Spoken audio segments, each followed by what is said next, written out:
Well, Deb Murphy filed this report for Sierra Wave Media.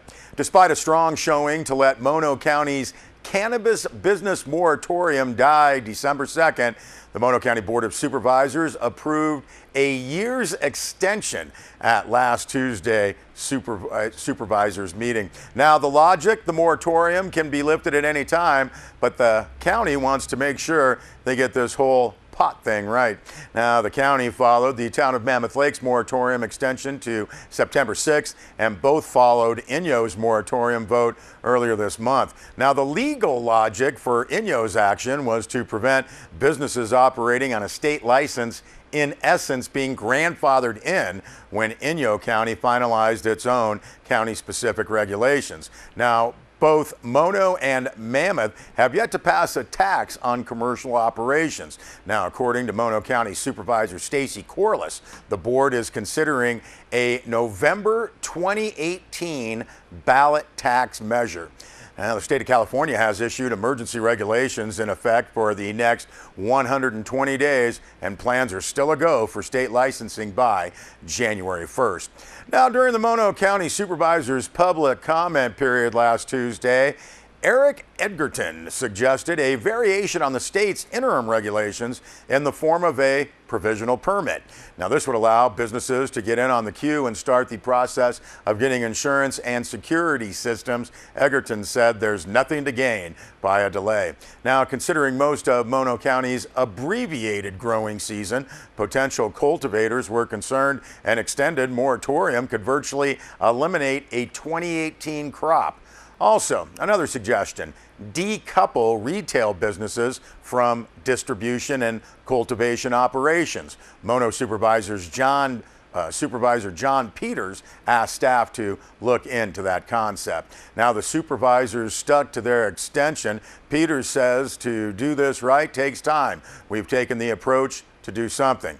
He also stressed the county's stance was a sustainable set of regulations that wouldn't over-regulate or overtax cannabis businesses, but would still be fair to taxpayers. Thank Deb Murphy for that story.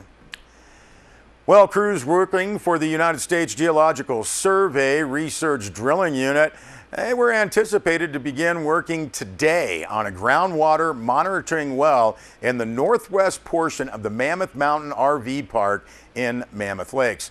Drilling operations, the press release notes, will run up to 12 hours per day, 7 days per week for about 2 weeks. Work is being conducted under an agreement with the Bureau of Land Management Bishop Field Office. Now, the BLM, in coordination with the Inyo National Forest Mammoth Lakes Ranger District, approved the well installation as part of the groundwater monitoring and response plan for the Casa Diablo 4 geothermal development project. Mammoth Mountain RV Park operates on National Forest system land under a special use permit with the Inyo National Forest. Residents, visitors should anticipate increased activity and vehicular traffic in and near the RV park, including on Main Street, State Route 203, Thompson Way, and the bike path in front of the RV park.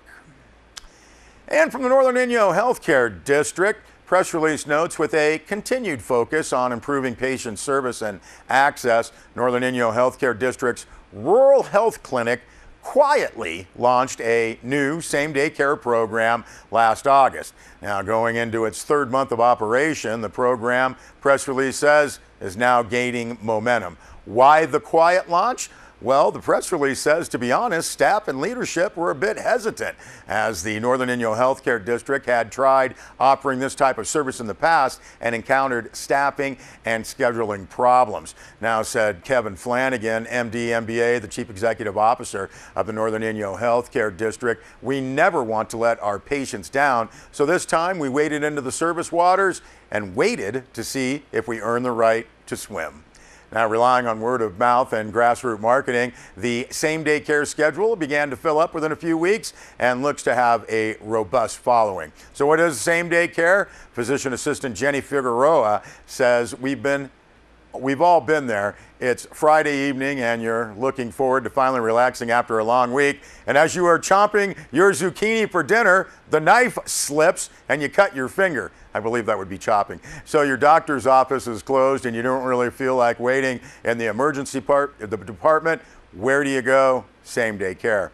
Now, same-day care is open for patients ages 6 months and older, 9 a.m. to 8 p.m. Monday, Tuesday, and Friday, and that is located inside the Rural Health Clinic. Now, Figueroa said, "We are here for medical complaints that require immediate attention but are not life-threatening.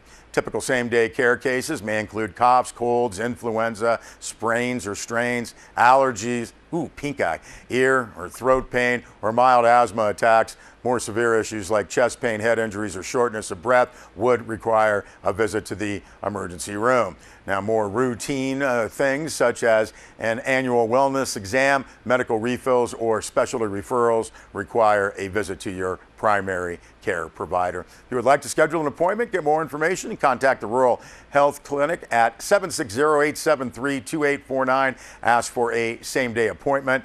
Now, the press release notes that due to the nature of same-day care at the Rural Health Clinic, appointments will be seen first, but walk-in patients will also be welcome. That full press release also posted on our website, sierrawave.net. We'll be back with more news.